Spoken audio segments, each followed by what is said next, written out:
दो लोग एक दूसरे को चाहते हैं and they also want to marry, और सडनली पेरेंट्स कहेंगे कि उनकी तो कुंडलियाँ मिलाओ, और कुंडली में वो कहते हैं कि चलो गुण मिलाओ। अब गुण आपने मिलाए और उनको आपको लगा कि यार इनका तो गुण मैच नहीं कर रहे हैं, बट आप बोलें या कोई भी एस्ट्रोलॉजर बोले, क्योंकि वो दोनों एक दूसरे को चाहते हैं, उनकी वेवलेंथ मैच्ड है, वो तो फिर भी शादी करेंगे। तो उस केसेस में आप की क्या एडवाइस होती है? कॉर्पोरेट में नॉर्मली लोगों को टेंशन होती है, कई बारी अपने बॉस के साथ प्रॉब्लम्स होती हैं, या लीडरशिप के साथ प्रॉब्लम होती है, कल्चर के साथ प्रॉब्लम होती है। उस केसेस में आप क्या एडवाइस करते हैं एम्प्लॉयज़ के लिए?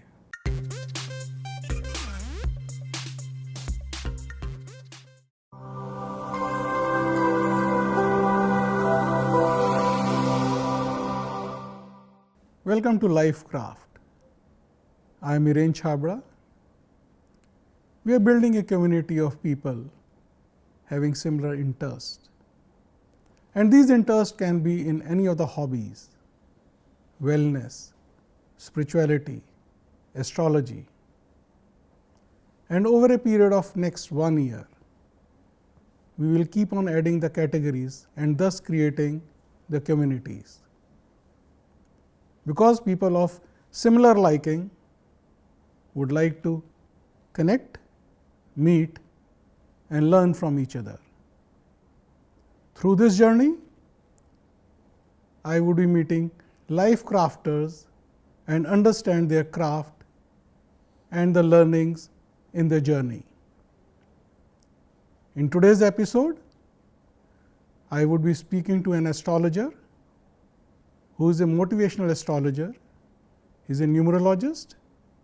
He has written lots of books and will decode astrology today. I welcome Naresh ji to our episode. धन्यवाद। आपकी जर्नी बहुत फैसिनेटिंग रही है नरेश जी। आप जॉब भी करते हैं, आप एस्ट्रोलॉजर भी हैं, आप न्यूमरोलॉजिस्ट भी हैं, आप बुक्स भी लिखते हैं, और साथ ही साथ में आप लोगों को एस्ट्रोलॉजी सिखाते भी हैं। ये इतने सारे काम आप कैसे कर लेते हैं एक साथ? आपने बहुत अच्छा प्रश्न किया है। यदि एस्ट्रोलॉजिकली और स्पिरिचुअलिटी के आधार पर इस प्रश्न का मैं आंसर दूं, तो हम कुछ नहीं कर रहे होते हैं, करवाने वाला कोई और होता है। उसने हमारे लिए एक नियति, एक कर्म फिक्स कर रखा है जो हमें करना है। उमा दारु जोशित की नाही, सबहि नचावत राम गोसाई। तो बस प्रभु करवा रहे हैं। उन्होंने प्रेरणा दी, किताबें लिखो, मैंने किताबें लिख दी। उन्होंने प्रेरणा दी, न्यूमरोलॉजी सीखो और सिखाओ, मैंने न्यूमरोलॉजी सीखी और सिखाई। उन्होंने प्रेरणा दी, एस्ट्रोलॉजी करो, मैं एस्ट्रोलॉजी कर रहा हूँ। उन्होंने प्रेरणा दी कि आपके साथ बैठूँ, मैं आपके साथ बैठा हूँ। मगर ये प्रेरणा शुरू कब हुई आपकी? पहली बारी क्या, कौन सा ऐसा टर्निंग पॉइंट था आपकी लाइफ में कि आपको लगा नहीं आप एस्ट्रोलॉजी करेंगे? जिस टर्निंग पॉइंट की आप बात कर रहे हैं, मैं उससे पूर्व की बात करूँगा। हमारे हिंदुस्तान में कर्नाटक के एक प्रसिद्ध एस्ट्रोलॉजर हुए हैं हनुमंतसा नेमासा काटवे जी, और उन्होंने पूर्व जन्म की कुंडली के लिए शनि की आधार बनाया हुआ है कि शनि कुंडली जो होती है, प्रेजेंट कुंडली की जो शनि कुंडली होती है, हॉरोस्कोप होती है, वो हमारे पूर्व जन्म के रहस्यों को उजागर करती है। तो यदि आप मेरा हॉरोस्कोप देखेंगे तो मेरे हॉरोस्कोप में शनि मेष राशि में नीच के बैठे हुए हैं, और वहाँ से अष्टम भाव में एक साथ 4 ग्रह बैठे हुए हैं, गुरु, शुक्र, चंद्र और मंगल। और किसी भी हॉरोस्कोप का जो अष्टम भाव होता है वो ऑकल्ट का होता है। तो मेरी ये जर्नी तो पूर्व जन्म से ही चली आ रही है। अब आपने प्रेजेंट लाइफ के बारे में पूछा है कि ये कहाँ से हुई। हाँ, एक पारंपरिक ब्राह्मण परिवार में पैदा हुआ, जहाँ कर्मकांड और ज्योतिष शुरू से ही चला आ रहा था। और जैसा मैंने कहा कि बीज पहले से ही रोपित था, अंकुरित होने के लिए खाद और पानी की आवश्यकता थी। तो वो एक इंसिडेंट मैं आपको बताता हूँ। कॉलेज के बाद मैं, जैसा कि सब लोग अपना कैरियर और प्रोफेशन के लिए स्ट्रगल कर रहे होते हैं, मैं भी अपना कैरियर बनाने के लिए स्ट्रगल कर रहा था। और इसी सिलसिले में मैं एक एग्ज़ाम देने के लिए बॉम्बे जा रहा था।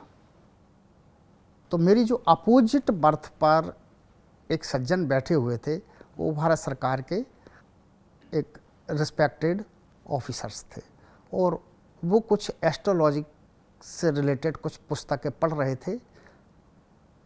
तो स्वाभाविक है कि जानने की, अपना भविष्य जानने की हर किसी की इच्छा होती है। तो उनसे चर्चा हुई और उन्होंने मुझे बहुत कुछ गाइड किया, बहुत कुछ बताया। और वहाँ से क्या नाम से मेरे मन में जो पहले से सब कॉन्शियस माइंड में बीज आरोपित था, खाद और पानी मुझे वहाँ से मिल गया। और क्या वहाँ उम्र से होगी मेरी आपकी उस वक्त? उस समय मेरी उम्र थी यही कोई 21-22।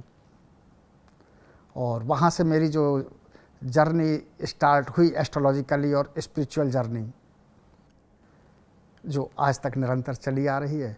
और ईश्वरीय कृपा कि एस्ट्रोलॉजी में जब जैसा जो मैंने चाहा वैसा मटेरियल मुझे ईश्वरीय कृपा से प्राप्त होता गया, और मेरी जर्नी बड़े आसानी से बढ़ती गई।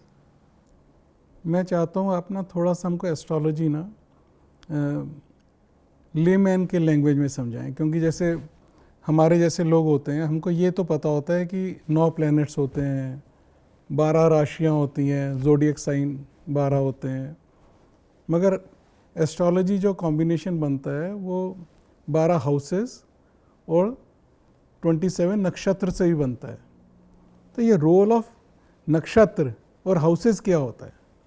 सबसे पहले मैं आपको नक्षत्रों के बारे में थोड़ी सी जानकारी दूं। नहा क्षरति इति नक्षत्रः, जिसका क्षरण नहीं होता वह नक्षत्र होता है। अभी आपने एक शब्द कहा ज़ोडिएक साइन, राशि। 2.25 नक्षत्रों को मिला करके एक राशि बनती है। 2.25 नक्षत्रों को मिला करके एक राशि बनती है। 12 राशियां हैं, इसी तरीके से 27 नक्षत्र हैं। तो प्रत्येक राशि में 2.25 नक्षत्र होते हैं। और अब आपने एक शब्द कहा हाउस, जिसको ज्योतिष की भाषा में हम भाव बोलते हैं। भाव बोलते हैं, लेकिन लोगों को समझने के दृष्टिकोण से मैं हाउस शब्द ही इस्तेमाल करूँगा। प्रत्येक भाव में कोई ना कोई राशि होती है। जब मैंने कहा कि प्रत्येक भाव में कोई ना कोई राशि होती है, इसका मतलब हुआ कि उस भाव में नक्षत्र भी होते हैं, क्योंकि वो 2.5 नक्षत्र तो आएंगे ही आएंगे जब बिल्कुल।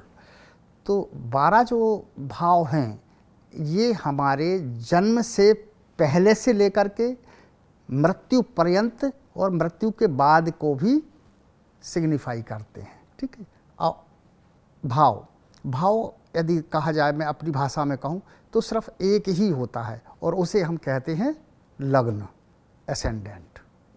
बाकी के जो 11 हाउस हैं वो लग्न के सहायक हैं। या तो वो लग्न से कुछ लेते हैं या लग्न को कुछ देते हैं। तो इस तरीके से ये 12 भाव की जर्नी होती है। लग्न मीन्स हम स्वयं। फिर सेकंड हाउस होता है। सेकंड हाउस परिवार का होता है, कुटुंब का होता है। इसको फाइनेंस का भी कहा जाता है, फाइनेंस का होता है, और हमारी वाणी का भी होता है। एक हाउस काफ़ी चीज़ों को रिप्रेजेंट करता है, बहुत सारी चीज़ों को कारकत्व लिए हुए होता है। थर्ड हाउस पराक्रम का होता है, इसको सहज भाव बोला जाता है। छोटे भाई बहनों का होता है, लेखन कला का होता है, कम्युनिकेशन का होता है, मीडिया का होता है। और छोटी जर्नी का भी होता है। तो ये कोरिलेट प्लैनेट्स के साथ कैसे होते हैं? जैसा मैंने कहा कि प्रत्येक हाउस में एक राशि होती है और प्रत्येक राशि का एक लॉर्ड होता है और वो लॉर्ड जो होता है वो प्लैनेट होता वो है। प्लैनेट होता है। जैसे फॉर एग्जांपल किसी की एसेंडेंट वृश्चिक लग्न है, स्कॉर्पियन है, तो उसका सेकंड हाउस में स्वाभाविक रूप से धनु राशि आएगी। अब धनु राशि जब उसकी आएगी तो सेकंड हाउस का लॉर्ड जुपिटर हो जाएगा, गुरु हो जाएगा। और धनु राशि में 3 नक्षत्र पड़ते हैं, मूल, पूर्वाषाढ़ा, उत्तराषाढ़ा। राशि लॉर्ड जुपिटर, मूल का स्वामी केतु, पूर्वाषाढ़ा का स्वामी शुक्र, उत्तराषाढ़ा का स्वामी सूर्य। उस गुरु का रिलेशन केतु, शुक्र और सूर्य के साथ उस सेकंड हाउस में कौन सा नक्षत्र पड़ रहा है, इनसे कैसा रिलेशन बन रहा है, वैसा उसका हम यदि आज की भाषा में बात करें तो फाइनेंशियल स्टेटस को वो दिखाएगा, या उसकी वाणी को दिखाएगा, या उसके कुटुंब को दिखाएगा।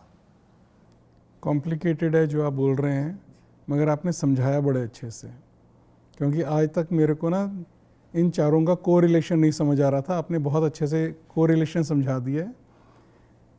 अब इतने सारे परमुटेशन कॉम्बिनेशंस हो गए हैं, तो 12 राशियाँ, 9 प्लैनेट, 12 भाव, 27 नक्षत्र, ये तो सारा का सारा एक कैलकुलेशन ही हो गया, परमुटेशन कॉम्बिनेशन।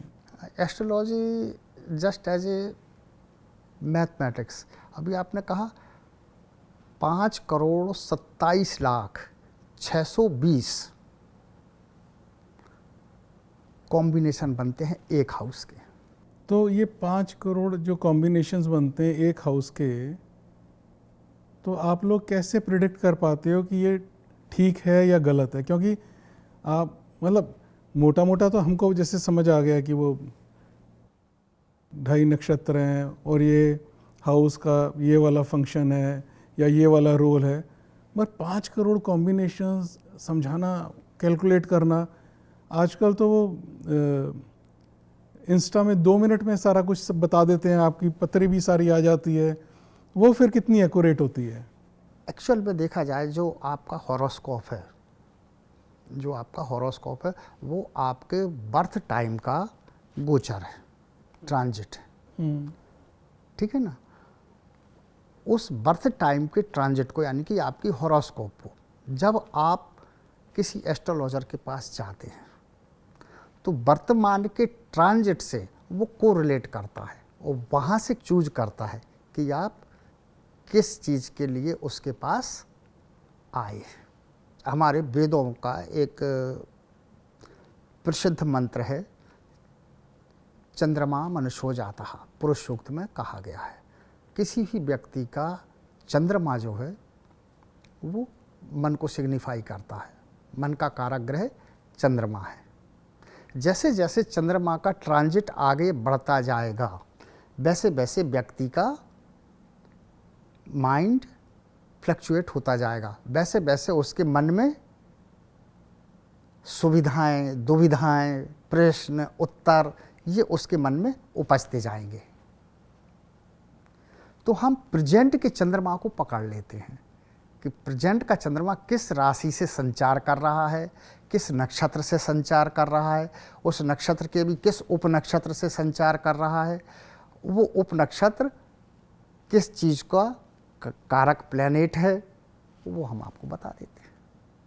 थियोरी तो अब मेरे को काफ़ी समझ आ गई है। मैं थोड़े से अब प्रैक्टिकल क्वेश्चंस पे आना चाह रहा हूँ। आपके पास बहुत सारे लोग आते हैं और वो बेसिकली आते हैं कि या तो हेल्थ की बात करेंगे, या रिलेशनशिप की बात करेंगे, या करियर की बात करेंगे। तो जब ये लोग आपके पास आते हैं तो इन 3 चीज़ों के अलावा और लोग चीज़ों के लिए भी आते होंगे, मगर मेजरली इसी के लिए आते हैं। तो आपके लिए आसान हो जाता है उनका सारा कुछ बताना, या मतलब आप उनको कंसोल कैसे करते हो? क्योंकि आपको नज़र आ रहा है कि इसके करियर में प्रॉब्लम आने वाली है या इसकी हेल्थ ठीक नहीं रहने वाली है, क्योंकि आप मोटिवेशनल एस्ट्रोलॉजर हैं।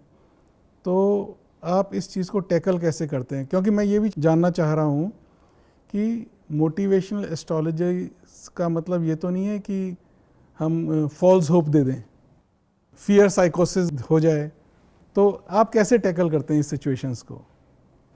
देखिए, अभी आपने कहा किसी भी व्यक्ति की लाइफ में 5-7 क्वेश्चन होते हैं। बिल्कुल। प्रोफेशन से related, career, health, wealth, love and relationship, संतान, एजुकेशन। बिल्कुल। ठीक है ना। और 95% पब्लिक ये 5-7 क्वेश्चन लेकर के हमारे पास आते हैं। उसको आप फिर टैकल कैसे करते हैं? मैं इससे पहले आपको दूसरे क्वेश्चन का आंसर दे रहा हूँ, जो अब ये इससे पहले आपने पूछा था इंस्टा वाला। ठीक है। तो इतनी जल्दी विद इन 2 मिनट्स और विद इन 3 मिनट्स में कैसे आंसर दे? तो वो पत्री भी खुल जाती है, सब कुछ पता भी चल जाता है, 15 मिनट में कॉल ख़त्म हो जाती है। तो कुछ एक कॉम्बिनेशंस होते हैं, प्लानिटरी कॉम्बिनेशंस, प्लैनेट्स विथ भाव कॉम्बिनेशंस, और इन तथाकथित एस्ट्रोलॉजर्स के पास में बस वो 10-20 कॉम्बिनेशंस रटे हुए हैं। जैसे ही पत्री खुली, वो कॉम्बिनेशन देखा और वहाँ से बोलना उन्होंने शुरू कर दिया। तो बस 2-3 मिनट में वो हो जाता है प्रेडिक्शन उनका, लेकिन डीप में नहीं होता है। अब आपने पूछा कि मुझे पत्रिका में किसी के लिए नेगेटिव दिखाई दे रहा है। हाँ। और मैं अपने आप को मोटिवेशनल, मैं नहीं कहता हूँ अपने आप को मोटिवेशनल लोग कहते हैं एस्ट्रोलॉजर। आपको। हाँ, लोगों ने मुझे ये नाम दे दिया है। आपके इस मंच के माध्यम से मैं उन सभी लोगों को शुक्रिया भी अदा करना चाहूँगा कि उन्होंने मुझे मोटिवेशनल एस्ट्रोलॉजर की संज्ञा दी, क्योंकि मेरे मुंह से कभी नेगेटिव निकलता ही नहीं है। अब हम लव मैरिज पे ही 2 मिनट रहते हैं। अब 2 लोग एक दूसरे को चाहते हैं and they also want to marry, और सडनली पेरेंट्स कहेंगे कि उनकी तो कुंडलियाँ मिलाओ, और कुंडली में वो कहते हैं कि चलो गुण मिलाओ। अब गुण आपने मिलाए और उनको आपको लगा कि यार इनका तो गुण मैच नहीं कर रहे हैं, बट आप बोलें या कोई भी एस्ट्रोलॉजर बोले, क्योंकि वो दोनों एक दूसरे को चाहते हैं, उनकी वेवलेंथ मैच्ड है, वो तो फिर भी शादी करेंगे। तो उस केसेस में आप लोग की क्या एडवाइस होती है? देखिए, गुण मिलान ज्योतिष की एक शादी के मामले में एक सतही प्रक्रिया है। गुण तो आप किसी से भी किसी के मिला लो। गुण मिलान तो आप किसी का भी किसी से कर लो, गुण कम ज़्यादा मिल जाएंगे। मेन चीज़ होती है भाव मिलान। ठीक है ना। उन दोनों का भाव मिलान कैसा है? यदि भाव मिलान हमारे लिए इजाज़त नहीं दे रहा है, तो अच्छा यही होगा कि क्या नाम से उनके लिए मना कर दिया जाए। हाँ, एस्ट्रोलॉजी समस्या के साथ साथ में समाधान भी है, सॉल्यूशंस भी वो बताता है। तो जो ग्रह आपस में दोनों को सेपरेट कर रहे हैं, उन ग्रहों को रेमेडी के द्वारा कैसे हम प्रसन्न कर सकते हैं, कैसे उनको शांत कर सकते हैं, जिससे कि उनकी मैरिज अच्छे से चल जाए। और यदि आप देखेंगे तो 80 से 85% तक कुंडलियाँ आराम से मिल जाती हैं। अच्छा। 80 से 85% तक कुंडलियाँ आराम से मिल जाती हैं। दूसरा, आपने कहा कि एक दूसरे से शादी करना चाहते हैं, एक दूसरे से फ्रेंडशिप करना चाहते हैं। यहाँ पर 2 चीज़ें होती हैं कि कहीं ऐसा तो नहीं है कि एक टाइम फेस आया हो, दोनों की दशा अंतर्दशाएं ऐसी चल रही हो कि जैसे ही दशा अंतर्दशाएं एक दूसरे की ख़त्म और रिलेशनशिप खत्म हो गया। ठीक है ना। तो वो टाइम स्पान कितना है, कैसा है, उसको विशेष कर देखना चाहिए। चलिए, अब हम शादी भी हो गई, अब हम थोड़ा कॉरपोरेट कल्चर पे आते हैं। और कॉरपोरेट में नॉर्मली लोगों को टेंशन होती है, कई बारी अपने बॉस के साथ प्रॉब्लम्स होती हैं, या लीडरशिप के साथ प्रॉब्लम होती है, कल्चर के साथ प्रॉब्लम होती है। उस केसेस में आप क्या एडवाइस करते हैं एम्प्लॉयज़ के लिए? वर्तमान समय के हिसाब से आपने बहुत ही अच्छा प्रश्न किया है।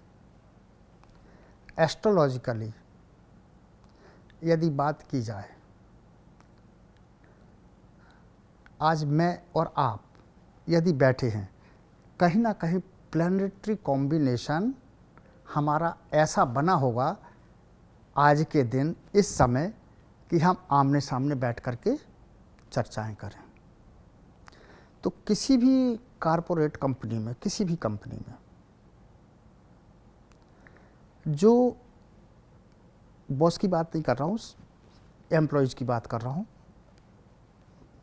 लोअर लेवल पर जितने भी एम्प्लॉय हैं उन सब का कहीं ना कहीं कोई ना कोई कॉम्बिनेशन, प्लैनेटरी बाउंडेशन ऐसा होगा कि सब एक दूसरे से जुड़े होंगे जब भी वो एक कंपनी के नीचे आए हैं। ठीक है, और इसी तरीके का उनका बॉन्ड अपने बॉस के साथ होगा। आपने, चूंकि आप एक स्वयं कारपोरेट जगत से हैं, अच्छे से देखा होगा कि एक बॉस आता है और अपने एम्प्लॉयज़ के साथ में बहुत अच्छी बाउंडिंग बना करके रखता है और बहुत अच्छा उसका कार्यशैली है और आउटपुट बहुत अच्छा लेता है। किसी कारण से वो बॉस चला जाता है, ट्रांसफ़र हो जाता है, प्रमोशन होकर के दूर चला जाता है, जॉब छोड़ जाता है और दूसरा बॉस आता है और जो एक अच्छी बिल्डअप टीम थी, अच्छा काम कर रही थी, बिखरने लगती है या बिखरी हुई टीम सुधरने लगती है, वाइस वर्सा। क्यों होता है? ज्योतिष की एक विशेष शाखा है, विशेष विधा है जिसको बोलते हैं नवतारा ज्योतिष। नवतारा ज्योतिष, प्रत्येक व्यक्ति के 9 तारा होते हैं। तारा मीन्स स्टार, नक्षत्र। जन्म, संपत, विपत, क्षेम, मित्र, अतिमित्र, निधन, बाध, इस तरीके के ये 9 तारा होते हैं। तो यदि बॉस का अपने एम्प्लॉय, मैक्सिमम एम्प्लॉय का नक्षत्र मित्र, अतिमित्र या क्षेम तारा में होगा तो वो एक अच्छी टीम बिल्डअप कर लेगा। अब यदि बॉस का ट्रांसफ़र हो गया और मैक्सिमम लोग, मैक्सिमम टीम के मैक्सिमम लोगों का नक्षत्र यदि उसका प्रत्यरी तारा का हुआ तो टीम को बिखर नहीं है वो, क्योंकि हमेशा एक दूसरे को शत्रुवत व्यवहार करेंगे। कई बार एम्प्लॉयज़ को इस तरह की भी फीलिंग होती है कि मैं ज़्यादा काम कर रहा हूँ, दूसरा आदमी कम काम कर रहा है और बॉस फिर भी उसको फेवर करता है और प्रमोशन भी उसको देता है, इंक्रीमेंट भी उसको देता है। ऐसा तभी होता है जैसे 2 एम्प्लॉय हैं, बॉस कम काम करने वाले को ज़्यादा फेवर करता है, जबकि उन दोनों का आपस में कोई रिलेशन नहीं है, कोई पारिवारिक रिलेशन नहीं है, कोई सामाजिक रिलेशन नहीं है, लेकिन फिर भी एक मन में एक धारणा बन जाती है कि मुझे इसको फेवर करना है। ये स्टार गेम है। डेफिनेटली उस बॉस का तारा और उस एम्प्लॉय का तारा अतिमित्र होंगे। तो मतलब जिसका तारा नहीं मिल रहा है उस बेचारे का क्या कसूर है? नहीं, कसूर तो किसी का कुछ नहीं है। वो ऐसे बॉस को ढूंढे जो उसका अतिमित्र हो, इसी को ज्योतिष कहते हैं।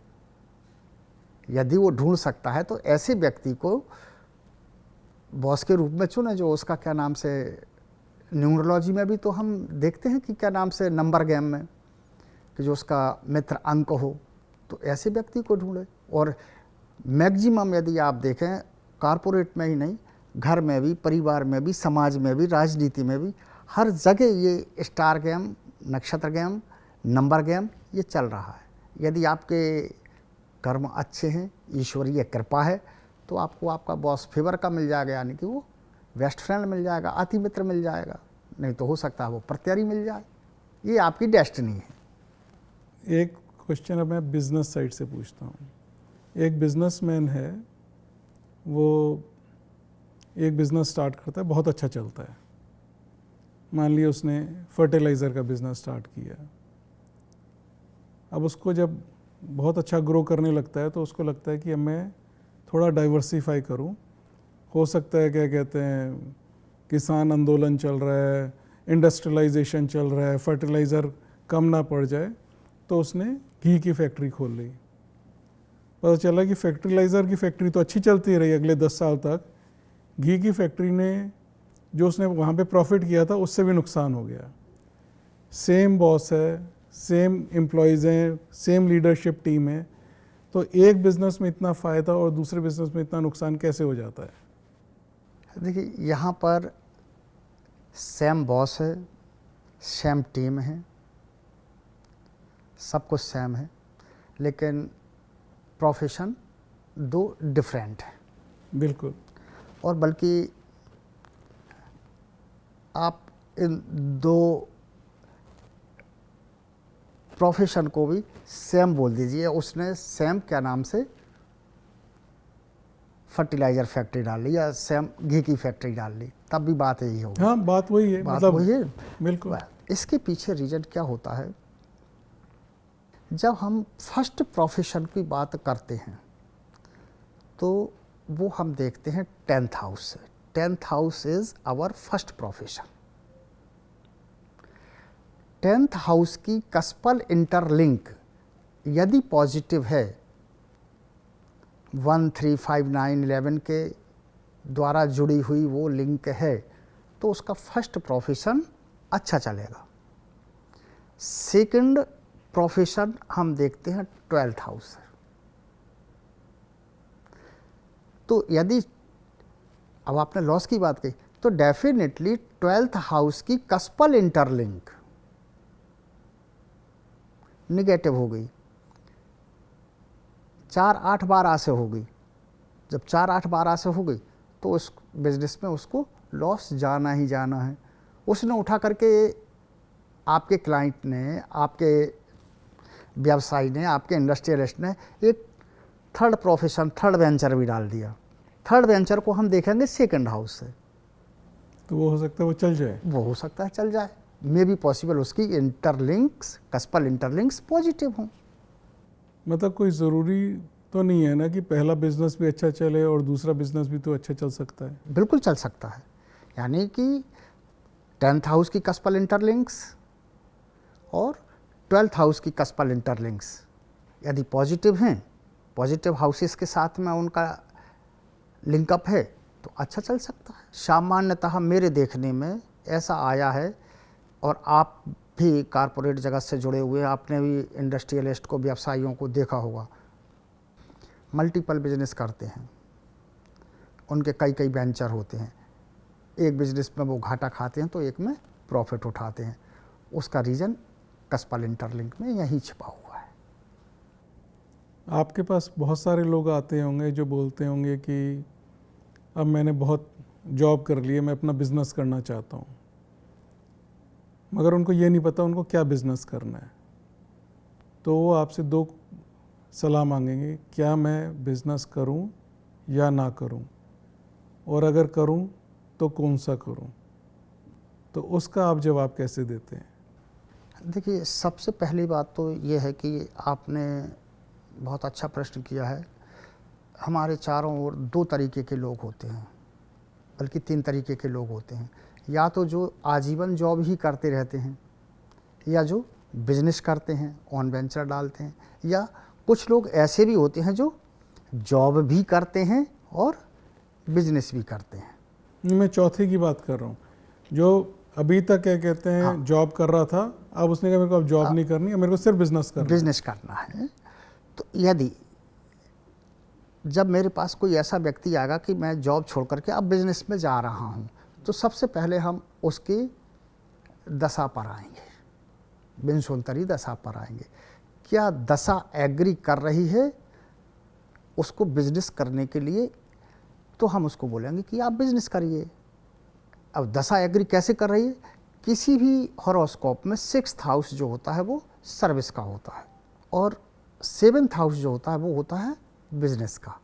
तो उसकी दशा यदि 7th हाउस से जुड़ रही है, लिंक कर रही है, तो वो ऑलरेडी बिजनेस करेगा। अब आपका अगला क्वेश्चन है कि किस चीज़ का बिजनेस करे, बिजनेस करे, हम उसको कौन सी सलाह दें कि उस चीज़ का वो बिजनेस करे। मतलब वो सक्सेसफुल हो, पता है चल रहा है उसने चला गया और वो जो वो करना चाहता था उसमें इंडस्ट्री डूबने वाली है, उसको पता ही नहीं होता है। तो उसका आंसर 7th हाउस का कस्पल सब लॉर्ड देगा। 7th हाउस का कस्पल सब लॉर्ड देगा। 7th हाउस का कस्पल सब लॉर्ड जिन जिन हाउस के सब लॉर्ड से रिलेशन बनाएगा, वो हाउस किस चीज़ को सिग्निफाई कर रहे हैं, उस चीज़ का हम बिजनेस के लिए उसको बोलेंगे। फॉर एग्जाम्पल 7th हाउस का कस्पल सब लॉर्ड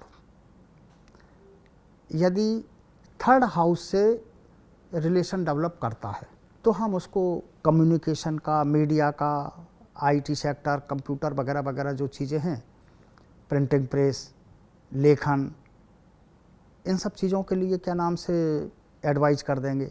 यदि 7th हाउस का कस्पल सब लॉर्ड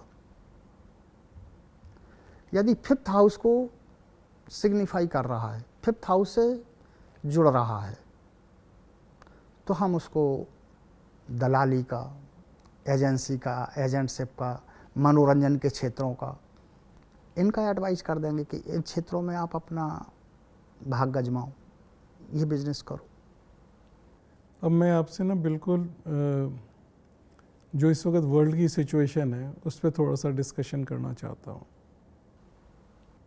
2-2.5 साल से आपको पता है कि ग्लोबल वॉर चल रही है और उसका इम्पैक्ट हर कंट्री पे आ रहा है। ऑयल प्राइसेस बढ़ रहे हैं, इन्फ्लेशन बढ़ रहा है, लोगों की जॉब्स जा रही हैं। सडनली एक ऐसा माहौल हो गया है जो लोगों ने पहले कभी नहीं देखा था। जैसे 2020 में से पहले किसी ने कोविड नहीं देखा था, आज एआई आने से, वॉर आने से ये वाला भी माहौल किसी ने नहीं देखा है पिछले 100 सालों में। एस्ट्रोलॉजिकली आपको क्या लगता है कि ये हम कब तक इससे बाहर निकल पाएंगे या कभी नहीं निकल पाएंगे? हिरेन जी, 9 प्लैनेट्स, 9 में से 8 प्लैनेट ठीक ठीक चल रहे हैं, कहीं कोई प्रॉब्लम नहीं है। मुझे नहीं है पता कि आप कभी ग्रामीण पृष्ठभूमि में थोड़ा बहुत आपने दखल दिया है, ग्रामीण पृष्ठभूमि में आप कभी रहे हैं या कभी किसी मंदिर में या गुरुद्वारे में, भंडारे में, लंगर में कभी आप गए हैं? नहीं, मैं जाता रहता हूँ। जाता रहते हैं। हमारे एमपी में एक डिश बनती है, उसको बोलते हैं बूंदी। एग्जाम्पल के तौर पर बता रहा हूँ। और जब दिखाई देता है ना कि बूंदी भंडारे में कम होने वाली है, लेकिन बूंदी परोसना अभी बाकी है। बाकी परोसना भी जरूरी है, बाकी नहीं, परोसना भी जरूरी है। और यहाँ लिमिटेशन है। तो हम क्या करते हैं, ऐसे बंदे को चूज करते हैं जो बर्तन में बूंदी लेकर के और सिर्फ लाइन में बैठे हुए को बूंदी बूंदी बूंदी बूंदी कहता हुआ चला जाए, और बस किसी को 4 दाने, किसी को 6 दाने, किसी को 4 दाने, और दौड़ता हुआ चला जाए। बूंदी भी हो गई फास्ट। तो वर्तमान में 8 प्लैनेट ठीक ठीक चल रहे हैं, किसी में कोई प्रॉब्लम नहीं है। एक हमारा जो सौर मंडल का सबसे बड़ा प्लैनेट है वो है जुपिटर, वो चल रहा है अतिचारी, और 2033 तक ये अतिचारी फास्ट मूविंग में है। 2033 तक? 2033 तक ये फास्ट मूविंग में है। बस अब ये तो बस जल्दी पूड़ी पूड़ी पूड़ी बूंदी बूंदी करता हुआ निकल जा रहा है। जिसके हाथ में पड़ गई, नहीं पड़ी तो उठ करके चलते बनूं, ये वो सीन है। मतलब अभी 7 साल और बाकी बचे? 7 साल बाकी है, और देखते जाइए, शायद मेरी और आपकी पीढ़ी, ये वो पीढ़ी होगी जिन्होंने कोविड जैसी चीज़ें, बहुत सारी चीज़ें देखी, बहुत सारे हमने इनोवेशंस भी देखे। शायद इससे पहले कोई पीढ़ी ऐसी नहीं रही होगी, कोई जनरेशन ऐसी नहीं रही होगी जिसने इतने चेंजिंग लाइफ देखी हो जो हम लोगों ने देखी है।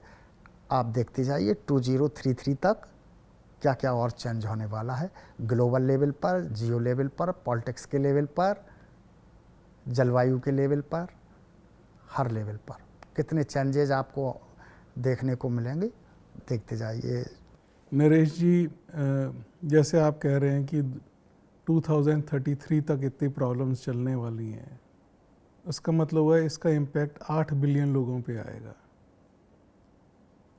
तो ये तो सोचने वाली बात है कि फिर इतने लोग जब इम्पैक्ट होंगे और ये एस्ट्रोलॉजिकल ही प्रॉब्लम आ रहा है, तो इसका एस्ट्रोलॉजिकल सोल्यूशन क्या है? लोग अपने आप को जुपिटर के इस चेंज से अपने आप को कैसे बचाएं? ये आपने रेमेडियल बेस पर एक अच्छा क्वेश्चन पूछा है, चूँकि बृहस्पति अतिचारी हैं और अतिचारी अवस्था के कारण, हाँ मैं एक चीज़ और आपको बता दूं, नियरेस्ट 2 जून से ये ही बृहस्पति अतिचारी होने के साथ साथ ही ये अब अपनी उच्च अवस्था में जा रहे हैं, अपनी उच्च राशि में जा रहे हैं। तो एक तो उच्च और फिर अतिचारी। तो जो आने वाला फेस है वो बहुत ही, मैंने पहले ही कहा कि मैं डराता नहीं हूँ मैं डराता नहीं हूँ, लेकिन क्वेश्चन तो कर ही देते हैं। लेकिन जन सामान्य को और चेताया तो जा सकता है कि भाई सावधानी रखो। आपने कहा कि इससे हम सुरक्षित कैसे रहें, तो सब लोगों के लिए तो इसकी रेमेडी वेरी करती है, मैन टू मैन वेरी करती है, लेकिन यदि सामूहिक रूप से यदि मैं कहूँ तो एक ही है कि प्रभु की शरणागति। ठीक है, क्योंकि बृहस्पति स्वयं ब्रह्म स्वरूप है, विष्णु स्वरूप है, गुरु स्वरूप है। तो अपने गुरु के प्रति, ईश्वर के प्रति शरणागति, अपने धर्म के अनुसार आचरण, यही हमारी सुरक्षा का कवच बनेगा। नहीं, मेरे को थोड़ा सा और डिटेल बताओ। इतनी फास्ट पेस्ड लाइफ है, लोग 7:30-8 बजे घर से निकल जाते हैं, 8:30-9 बजे घर आते हैं। इस दिनचर्या में, भले ये कॉरपोरेट हो या फिर बिजनेसमैन हो, इस दिनचर्या में, और मेरे को पता है कि आप काफ़ी स्पिरिचुअल भी हैं, तो मेरे को आप ये सॉल्यूशन दें कि नॉर्मल डे में इंसान को क्या पूजा करनी चाहिए जिससे वो सुरक्षित रहे। मैंने अभी कहा ना कि बृहस्पति धर्म का कारक ग्रह है,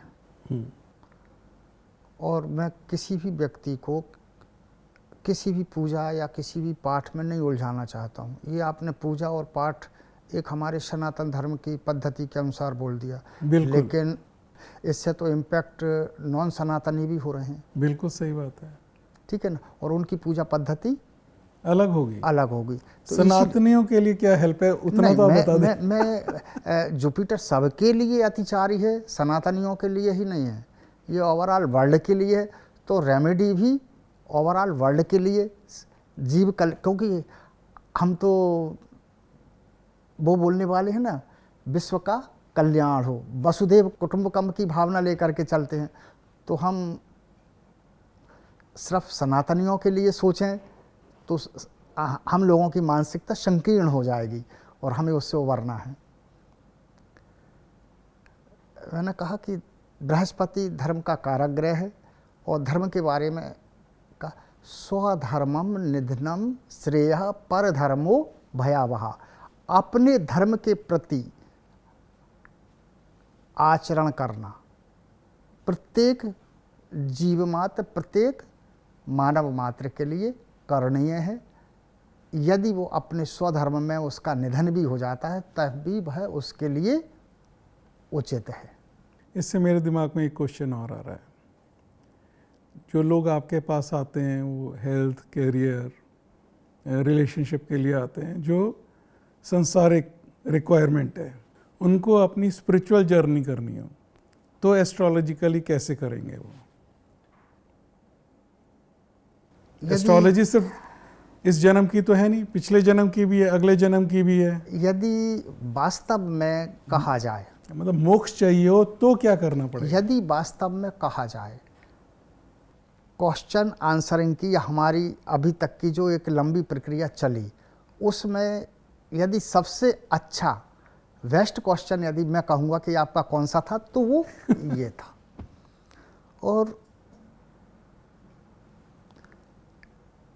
वास्तव में ज्योतिष है ही स्पिरिचुअल जर्नी के लिए, स्पिरिचुअल जर्नी के मार्गदर्शन के लिए, क्योंकि ज्योतिष वेदांग है, वेदों का अंग है, और वेद धर्म अर्थ काम मोक्ष चारों की बात करते हुए अंततोगत्वा मोक्ष पर जाते हैं। और हर व्यक्ति की सांसारिक यात्रा के साथ साथ में उसकी स्पिरिचुअल जर्नी भी होती है। तो ज्योतिष हमारी वही स्पिरिचुअल जर्नी में मदद करती है कि हमें किस प्रकार के तत्वों के आवरण में रह करके आगे बढ़ना है, किस मंत्र की चैंटिंग करना है, किस परमात्मा एक ही है, एकमेवं द्वितीयो नास्ति, लेकिन वही एक परमात्मा अलग अलग रूपों में प्रकट होता है पंच तत्वों के आधार पर। बिल्कुल ठीक है। ठीक है, जब वही एक परमात्मा जब जल तत्व के रूप में प्रकट होता है तो वो गणेश कहलाता है। जब वही परमात्मा वायु रूप में प्रकट होता है तो वो सूर्य होता है। कहीं कहीं इसको अग्नि भी कहा गया है, लेकिन वास्तव में सूर्य का कारक वायु है। जब वही परमात्मा पृथ्वी रूप में प्रकट होता है तो वो शिव का रूप धारण करता है। वही परमात्मा जब अग्नि रूप में धारण होता है तो वो माँ भगवती के जगदम्बा के रूप में आता है। और जब वही परमात्मा आकाश तत्व को लेकर के प्रकट होता है तो वो विष्णु रूप में होता है। तो ये क्षितिजल पावक गगन समीरा पंचरचित है अधम शरीरा, यह सारा ब्रह्मांड ही इन पांचों तत्वों से, और ये हमारा सारा शरीर जो है वो इन पांचों तत्वों से मिलकर के बना हुआ है। या तो पिंडे तत् ब्रह्मांडे, जो इस पिंड में है वही इस ब्रह्मांड में है। तो सारा खेल इन पांचों तत्वों का और परमात्मा के इन पांचों रूपों का है। तो वास्तव में हमें परमात्मा के किस रूप को अंगीकार करना है, किस रूप के साथ में चलना है, वो हमें ये एस्ट्रोलॉजी बताती है। और जिन्होंने एस्ट्रोलॉजी नहीं की होती है और वो फॉर वट एवर रीज़न सभी भगवानों की पूजा कर रहे होते हैं, उनका रिज़ल्ट कम होता है कंपेयर टू कोई किसी एक भगवान की पूजा कर ले, भले वो किसी को भी अपना सारथी बना लें, किसी को भी अपनी श्रद्धा रख लें, तो रिज़ल्ट्स में क्या फ़र्क होता है? रिजल्ट्स में फ़र्क होते हैं। आपने अपने समाज के चारों तरफ कुछ लोगों से यदि आप मिले होंगे और कुछ लोगों को कहते हुए सुना होगा कि हम दिन दिन भर पाठ पूजा करते रहते हैं, ये करते हैं, वो करते हैं, यहाँ जाते हैं, वहाँ जाते हैं, लेकिन रिजल्ट शून्य, कुछ नहीं मिलता। कि वो अपने तत्व के विरोधी तत्व के देवता की पूजा कर रहे होते हो तो उनको रिजल्ट नहीं मिलता, बल्कि रिवर्स रिजल्ट मिलता है। ऐसे आपने समाज में बहुत से उदाहरण देखे होंगे। नहीं, मैंने बहुत देखे हैं, मगर मैं थोड़ा सा कंफ्यूज हूँ यहाँ पे, क्योंकि हम सनातन धर्म से हैं। तो हमारे घर में मेरे ख्याल में सब लोग सभी की पूजा कर रहे होते हैं। मंगलवार को पूजा हनुमान जी की कर रहे होते हैं, सैटरडे को हनुमान जी की कर रहे होते हैं, वेडनेसडे को गणेश जी भगवान की कर रहे होते हैं, मंडे को शिव जी की कर रहे होते हैं। और ये सारी पूजाएं अलग अलग दिन सब लोग अलग अलग कर रहे होते हैं और सभी की पूजा करते हैं। तो आपको क्या लगता है कि इसमें से कोई एक ऐसी पूजा है जो नेगेटिव भी हो रही होगी? बेसिकली हम जो भी सनातन धर्मावलंबी हैं, जो शंकराचार्य के मत को मानने वाले हैं, कालांतर में तो सभी रामानुजाचार्य और सभी एक मत हो जाते हैं, लेकिन सनातन धर्मावलंबी जो भी हैं वो शुरू से ही पंचदेवोपासक होते हैं। कहीं ना कहीं इन पांचों देवताओं की उपासना हमारे घरों में नित्य प्रति होती है और यही भगवान आदिगुरु शंकराचार्य का आदेश भी है। आदेश भी यही है कि प्रत्येक व्यक्ति को इन पांचों देवताओं की आराधना करनी चाहिए। लेकिन आप नाम बताएं पहले पांचों देवताओं के, सो दैट ऑडियंस को पता चल जाए। पहले भगवान सूर्य, गणेश, भगवती, शिव और विष्णु। और ये पांचों देवता, मैंने अभी बताया ना कि पांचों तत्वों के प्रतिनिधि हैं। और प्रत्येक सनातन धर्मावलंबी के यहाँ इन पांचों देवताओं की नित्य प्रति पूजा होती है। ठीक है ना, नित्य प्रति पूजा होती है। लेकिन इन पांचों में से कोई एक आपका अति प्रिय होता है, वो आपका इष्ट देव कहलाता है। वो आपके जो हॉरोस्कोप के तत्व के अनुसार, तो प्रत्येक व्यक्ति का जो तत्व है वो अपना एक तत्व होता है। उस तत्व के देवता से उसका विशेष लगाव होता है, उस पर हम विशेष विश्वास रखते हैं। विश्वास करने योग्य तो सभी हैं भाई। हमारे वैष्णव संप्रदाय में ले लीजिए, आपके पास में मथुरा वृंदावन में यहाँ पर वल्लभ संप्रदाय, वैष्णव संप्रदाय, कन्हैया के कितने मंदिर हैं, राधा रानी के कितने मंदिर हैं। जहाँ देखो वहाँ राधे राधे, जय श्री कृष्णा। लेकिन किसी भी मंदिर में चले जाइए, क्या वहाँ शिवलिंग नहीं रखा हुआ? क्या वहाँ भगवती नहीं है? ब्रज की अधिष्ठात्री देवी तो भगवती कात्यायनी को बोला गया है। यानी बहुत अच्छा जवाब दिया आपने, थैंक यू सो मच। आपने बहुत सारी बुक्स लिखी हैं। हमने शुरू में डिस्कस किया था कि आप एस्ट्रोलॉजर हैं, न्यूमरोलॉजिस्ट भी हैं, बुक्स भी लिखते हैं। अब मैं चाहता हूँ कि आप थोड़ा सा अपनी बुक्स के बारे में बताएं। एक हमारी सनातन परंपरा में, आपने कभी किसी बिजनेसमैन के यहाँ दुकान पर या ग्रामीण क्षेत्र में जाएं और अधिकतर घरों के पास में एक यंत्र लिखा हुआ होता है जिसको हम अपनी भाषा में 15 यंत्र बोलते हैं। और तंत्र ग्रंथों में या एस्ट्रोलॉजिकली उसको सूर्य यंत्र कहा जाता है। दीवालों पर लिखा हुआ देखा जा सकता है। या जब दीपावली के दिन लक्ष्मी पूजा होती है तो वहाँ जहाँ हम लक्ष्मी पूजा करते हैं वहाँ अधिकांश घरों में वो यंत्र लिखा हुआ पाया जाता है। यही यंत्र जिसको हम सूर्य यंत्र, 15 यंत्र, कुछ लोग इसको लक्ष्मी यंत्र के नाम से भी जानते हैं, ये यंत्र हमारे हिंदुस्तान से चाइना की यात्रा करता है और चाइना से ये वापस ये सूर्य यंत्र लौट करके आता है तो वो लोशो ग्रिड के नाम से आता है। और उस लोशो ग्रिड के माध्यम से भविष्य फल कथन हिंदुस्तान में किया जा रहा है और उसको चाइनीज़ विधा के तौर पर प्रचारित किया गया, जो मुझे अंदर से खला, अच्छा नहीं लगा कि विधा हमारी और हमारे ही लोग इसको चाइनीज़ विधा के नाम से प्रचारित कर रहे हैं।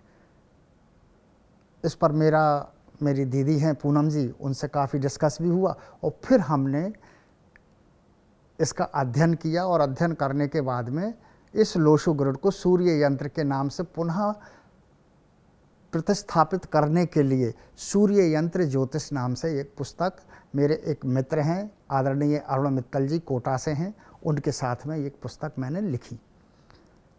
तो सूर्य यंत्र के रूप में उसको पुनः प्रतिष्ठित करने के लिए ये पुस्तक लिखी गई।